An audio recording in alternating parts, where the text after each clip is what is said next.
Hello and welcome to CrossTalk. I'm Peter Lavelle. Is the U.S. outsourcing its foreign policy? Ethnic communities in foreign countries petition members of Congress and the executive branch to protect and advance their interest.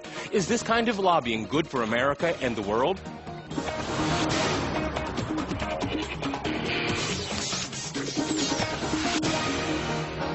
To discuss the power of lobbying, I'm joined by Bill Allison in Washington. He's the editorial director at the Sunlight Foundation. Also in Washington, we have Yusuf Munayyer. He's the executive director of the Palestine Center and the Jerusalem Fund for Education and Community Development. And in Boston, we cross to Eugene Ivanov, noted blogger and author of the Ivanov Report, and another member of our Crosstalk team, Yelena Hanga. All right, gentlemen, Crosstalk rules in effect. That means you can jump in anytime you want to make a comment. First, I'd like to go to Bill Allison. Okay, APEC was in town in Washington. As usual, a lot of coverage of it, a lot of discussion of lobbies. And in looking at your research, looking at lobbying from domestically, from the diasporas and foreign governments, is the U.S. outsourcing its foreign policy? Well, I think that's a broad way of putting it. I mean, I think that what the question is really, in terms of foreign interests, are they basically buying into the Washington power structure and getting former government officials and being represented by Washington insiders and kind of leveraging Washington's revolving door culture and mercenary culture to influence the U.S. government. So I don't think it's so much that Washington is outsourcing its foreign policy as it is that foreign interests are able to use, again, Washington officials, former officials, people who have connections to people who are in power to influence the U.S. government. And they're hiring people who are former, someone who was a former Speaker of the House, somebody who was a former Democratic minority leader, Republicans, Democrats. People who are in the Obama campaign are now foreign agents representing foreign interests. So that's kind of what we're seeing. And if you think about how you get things done in Washington, a lot of it is access, having a seat at the table, have a meeting. And what we found by looking at the foreign agent registration data, this is a law that requires lobbyists who represent foreign governments and foreign political parties and certain other foreign interests to file very detailed reports with the U.S. Department of Justice.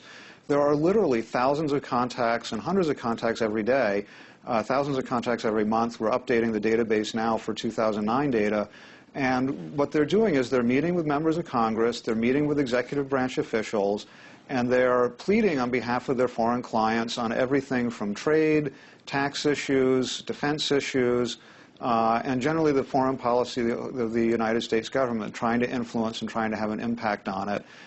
They spend, millions of dollars each year, hundreds of millions of dollars each year trying to influence the U.S. government. And I can't believe that, with all these lobbyists working at Capitol Hill and working the executive branch, it doesn't have some kind of impact. People do things for rational reasons. They pay lobbyists a whole lot of money because they think it's having an impact and an influence. And our research documents that, yeah, sometimes it does. I wonder where the voter fits into this. I'd like to go to Yusuf, but also in Washington. How does it impact your kind of work? Because if we look at APAC, APAC is really primarily concerned with security. There are other issues, economic as well. But, is it a zero-sum game? You have to help the Israelis at the expense of the Palestinians?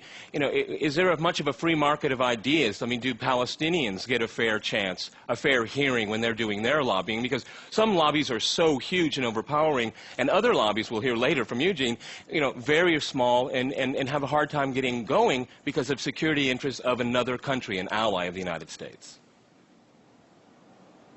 Yeah, well, I think this is a really interesting point. I think one thing that we have to understand about all of this is that lobbying here is completely legal, and the influence, though it may be not in the best interests of the United States that the Israeli lobby has on the government, is done completely within legal means.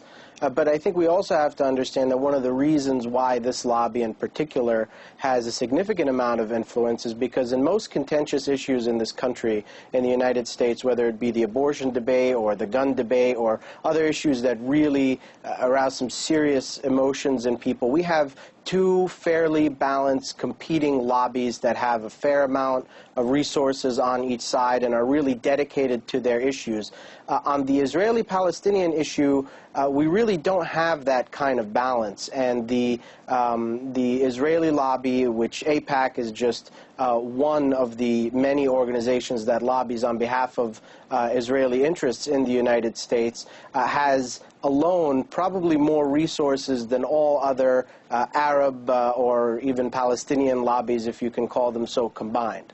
Okay, Eugene, I'm going to ask kind of a rhetorical question. How's the Russian lobby doing in the United States? Not too well, and I apologize for this vague response. But Peter, let me start first coming back to what Bill said, is that yes, foreign lobbies operate freely in the United States, but let's state it, they haven't invented anything new. I mean, lobbying in the core of American political system. So they basically took advantage of that. They learned the rule of the games, and now they use them. So the point about absent Russian lobby is that if any country like Russia does not have its lobby in the United States, it's not only missing something important, but it also sends a message to American policymakers that it does not play by the rule, or perhaps it does not know the rules. And it's damaging, of course. You know, Eugene, I'd like to stay with you. I mean, we spoke before the program. I mean, in August 2008, Georgia invaded South Ossetia, but because there wasn't a Russian voice in the diaspora, a lobby there to correct the story early on, you had, you know, smaller countries, but larger lobbies, Georgia and then Ukraine to some extent.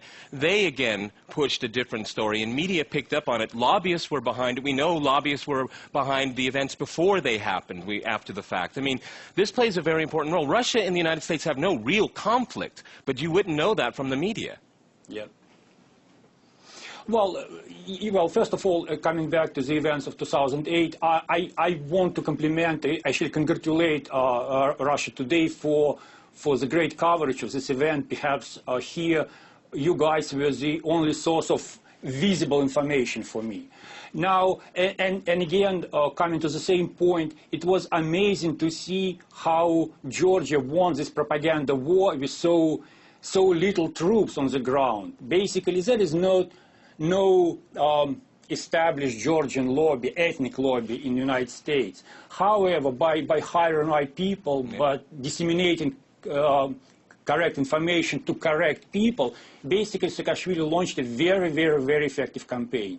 And it goes to the perhaps core issue that the lack of pro-Russian lobby results in many ways, but also in the fact that the coverage of Russia in American mass media is very, very negative.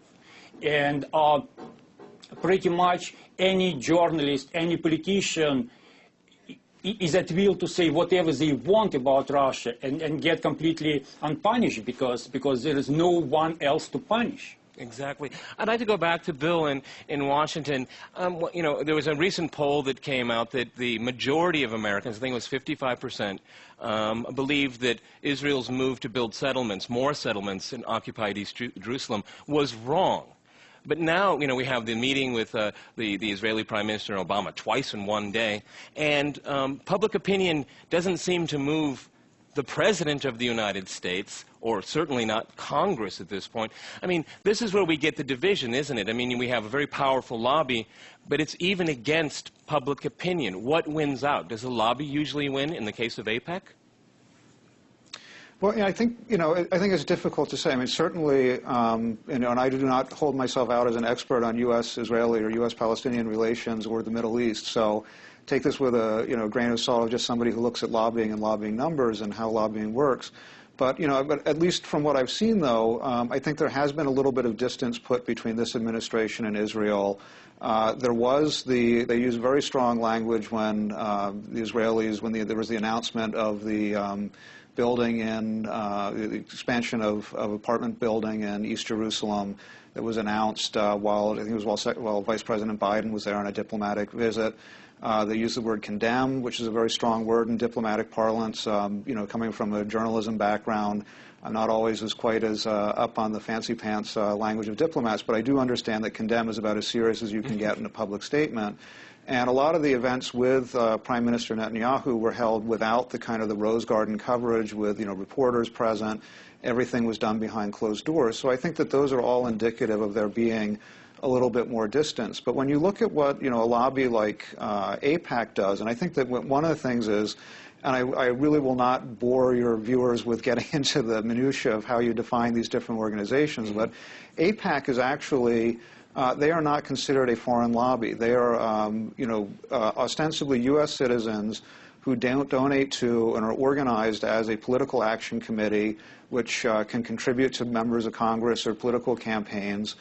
They're not, foreign money is not allowed to get into U.S. campaigns, but these are U.S. citizens donating to a political action committee that supports Israel. Now, there has long been, I think it goes back to the 1960s, a controversy in the Justice Department as to whether or not AIPAC should be registered as a foreign agent because it obviously has a foreign purpose. And I think the question is, or the definition is, is it an extension of the Israeli government? And, to date, nobody's wanted to take that on.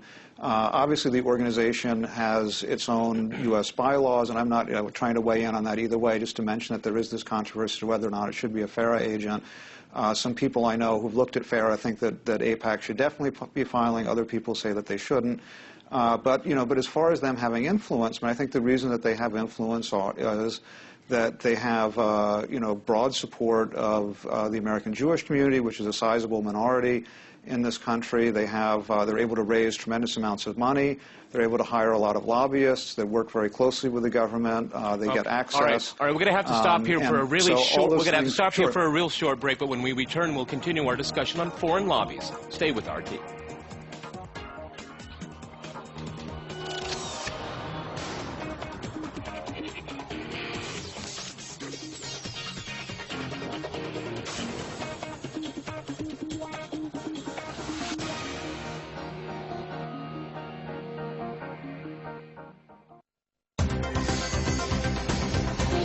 The close-up team has been to the region where the best Russian flax is produced. Now, RT goes to southwestern Siberia, the region with the world's largest coal deposits, where the harsh climate shapes the people's lifestyle, and where the best Russian ski resort is located. Welcome to the Kemerovo region. Russia Close-Up on RT. Wealthy British scion Zach Wilson, investment activist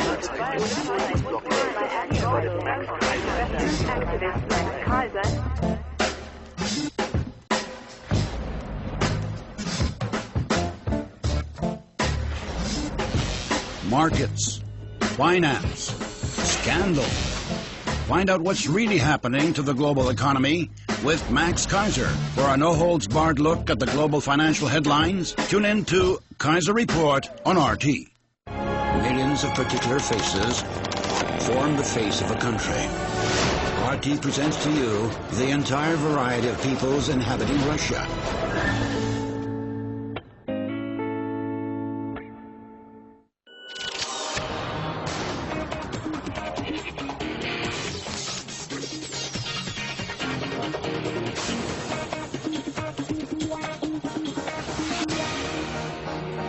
Welcome back to CrossTalk. I'm Peter Lavelle.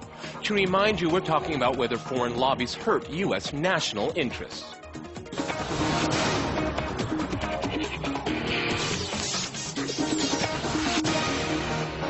But before we continue, let's see what Russians think about lobbying. Lobbying is the practice by individuals and organizations of influencing the opinions of the powers that be. Methods of lobbying vary as widely as perceptions of the profession, often dubiously regarded by outsiders. The Russian Public Opinion Research Center asked citizens what they see as the best way for business and government to interact in today's Russia. 46% said legal methods such as lobbying, elections, conferences, and financing political parties work best. Yet another 34% believe illegal methods are more effective in realizing desired results. Russians frequently see lobbying in a negative light. Yet in the United States, lobbying is protected by First Amendment right to petition, while the EU keeps no obligatory register of lobbyists. Back to you, Peter. Okay, Yusuf, I'd like to go to you. One of the things, lobbying, people have, let's face it, doesn't have the best reputation in the minds of most people. And one example where it really stands out is prior to the invasion of Iraq, the Bush administration listened to the Iraqi opposition in exile as a lobby and did everything possible to drive to war. And this was obviously a fraud. I mean, one of the things I worry about lobbies is that it can drive U.S. foreign policy so much. And especially for the Palestinians, we have AIPAC that is so obviously not, I want to be delicate here. I mean, they're not thinking about the interests of the Palestinian people. So, I mean, when we have these kind of fraudulent lobbies and very powerful ones, it really has to put a squeeze on people like yourself that are just doing humanitarian things that really could use a lot more support from the general public. Well, absolutely. And part of the work that we do is to try to combat the negative image of Palestinians and Arabs and Muslims more generally in the way that they are kind of perceived here in the media, which is largely shaped by the discussion that the Israeli lobby has a significant amount of influence in, particularly in the arena of the Israeli-Palestinian conflict, but also in the broader Middle East. The point that you make about the lead-up to the Iraq War is a very interesting one. Of course, the Israel lobby played a very significant role in banging the drums for war then, and more interestingly, we are seeing now the very same type of rhetoric being used to bang the war drums for an attack on Iran and increased tensions between the United States and Iran, in part to obviously eliminate one of Israel's strategic enemies in the region, but also in part to distract the discussion in the United States away from the criticism of Israeli settlement expansion in the West Bank and over to Iran's nuclear program. Yusuf, you brought up a very good point. I'd like to go to Bill now. I mean, half of AIPAC's meeting, from what I understand, was devoted to Iran. And, this is something that is very important because we saw prior to the war in Iraq, also it was on the agenda. I mean, this is, you be a cynic or be looking more closely, is this foreign policy being generated within a lobby? I mean, are they formulating this policy for the government? Because this is their new issue right now. I mean, they did want to talk about settlements, but they wanted to talk about Iran. And they get a lot of media support on that. I mean, is this, again, outsourcing of foreign policy? Well, I think it's, outsiders having a real influence on U.S. foreign policy. And, and this is nothing new. I mean, I was thinking when you were talking about the run-up to the Iraq War, and I was thinking about the run-up to the war in Kuwait, the first Gulf War in the early 1990s, there were public relations firm hired as registered foreign agents representing the Kuwaiti royal family who, they did the testimony before members of Congress talking about how Iraqi soldiers had come into, I think the famous story was they came into maternity wards and dumped babies out of incubators and took the incubators back to Baghdad. And they had a number of stories like this, and after the war was over and people went back and looked at the testimony, very emotional testimony, which had a huge impact on members of Congress and how they voted in authorizing the first Gulf War. And a lot of this stuff was, it was basically wartime propaganda. It was not, had no foundation in fact or extremely exaggerated stories. And I think that this is the danger of any kind of lobby having an influence like this, is that what they are going to be presenting is the best case for their viewpoint. They're going to make emotional appeals. They're going to make, what they do is they provide members of Congress, administration officials, and others with talking points, with a frame of reference, and they influence them, and they do it in all kinds of ways. There's the AIPAC meeting here, and you have the U.S. Secretary of State addressing it, you have members of Congress addressing it, you have, obviously they are a big draw for administration officials and decision makers, and they have that chance to have influence. There's several other ways. Israel is one of the #1 sponsors of trips paid for, these kind of junkets where a member of Congress and a spouse goes over. So yeah, it really does have an impact on how members of Congress and the executive branch view foreign policy.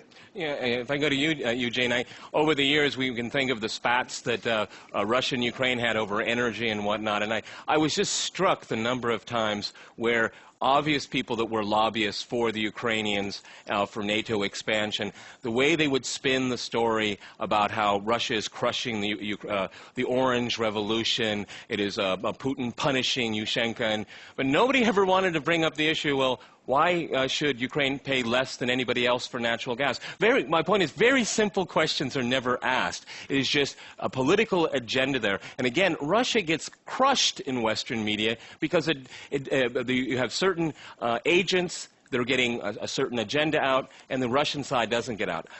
Russia has to do more, doesn't it, to get its word out? Well, right. There is it could be endless discussion of what this coverage of Russia, negative coverage of Russia, could be attributed to ignorance, sheer ignorance, or to an agenda. And I believe that the answer is both.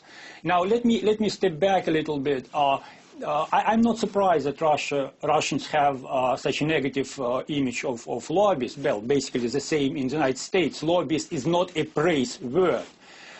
However, in defense of these guys, if they need one from me, some people obviously belonging to or connected to foreign lobby say that foreign lobbying instills an element of globalization in American foreign policy. And part of lobbying activities is basically educating members of Congress in what's going on, because not all issues, we're just talking about IPAC, Middle East, are on such a high profile that it's immediately dealt in the presidential administration. There are different countries, different lobbies.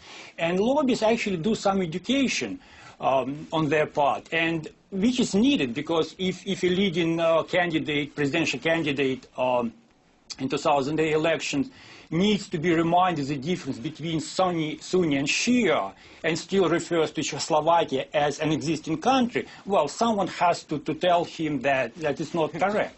And lobbyists are among people who basically do this job. Now, and this is kind of, jumping back to your question, yes, that's why Russia needs its own lobby, because these perceptions of bad Russia, of Russia striving for restoring imperial power are so ingrained in American mass media and unfortunately in public opinion that it's not only kind of bad by itself, but it also basically prevents improvement of U.S.-Russia relations, because people who oppose this improvement, who oppose reset, have actually very broad base to rely upon. Okay, if I go back to you, Bill, I mean... So it's not only a question of media coverage. It's much more important, much more dangerous. Bill, I was really struck with how large the Indian is in India, caucus is in Congress, and not one of them is an Indian. And it kind of goes back to a point you were making earlier. I was very struck by that. I mean, maybe we need to change the law because they look like foreign agents, and these are our elected officials. And getting the junkets that you mentioned and things like that. I mean, as a taxpayer, as a common person, I'd say, what's going on here? I mean, people in Pennsylvania voted for you, okay, not from New Delhi. Go ahead. Sure, and I think that, and also back to the point about, Russia having a lobby and kind of the influence of these lobbyists, one of the key things, I don't know that you necessarily need to change the law so much as make this as transparent as possible. One of the big problems with foreign agents is they only file once every 6 months. So there's 6 months is a long time in Washington, and long enough to get a bill passed or a resolution done, and before you can actually see what was going on. But one of the things is that if you look at these foreign lobbying forms that are filed, and this is why we put them in our database at foreignlobbying.org if people want to take a look, you see all kinds of contacts between lobbyists and the news media. They're always talking to reporters. They file, you have stories, and in fact, one of the interesting things we're talking about with Georgia, the South Ossetians, I believe, I hope I'm pronouncing that right, they hired a former Los Angeles Times reporter who's now a foreign agent. This was, long after the events that had happened, but they hired somebody to basically to do exactly the same thing that the other side had been doing in terms of putting out stories and talking to reporters and making this kind of information available. Again, it was much later after the events, but I think the sad thing is that you do have to play that Washington game somewhat, because these guys charge a lot of money, and they don't come cheap, and you do spend a lot of money, and what you're buying is their contacts and their influence. But the other thing is, though, is if it's disclosed, and if it's out there, and if you know about it, that makes it a lot harder for reporters to rely on these guys as sources, and it makes it a lot harder for government officials to solely rely on them.